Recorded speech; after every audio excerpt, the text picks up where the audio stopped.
U poslednja 24 časa u Srbiji je još 11 osoba preminulo od posledica zaraze virusom korona, saopštilo je Ministarstvo zdravlja.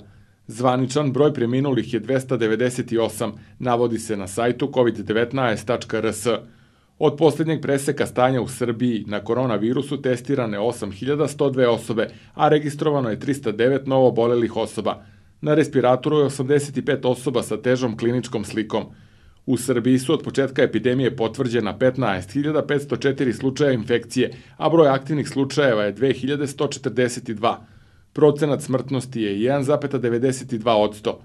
Do 15 časova 3. jula u Srbiji je testirana ukupno 426.981 osoba koja je ispunjavala kriterijume definicije slučaja. U Svrljigu je po podacima za 2. jun 25 osoba u samoizolaciji, ali zvaničnih podataka o broju zaraženih nema. Broj osoba u samoizolaciji je smanjen u odnosu na podatke od 29. juna, kada ih je bilo 32, ali je nejasno da li su tih 7 osoba u međuvremenu prebačeni u neku bolnicu, da li je neko od njih preminuo ili više nisu u samoizolaciji zbog negativnog rezultata na testu.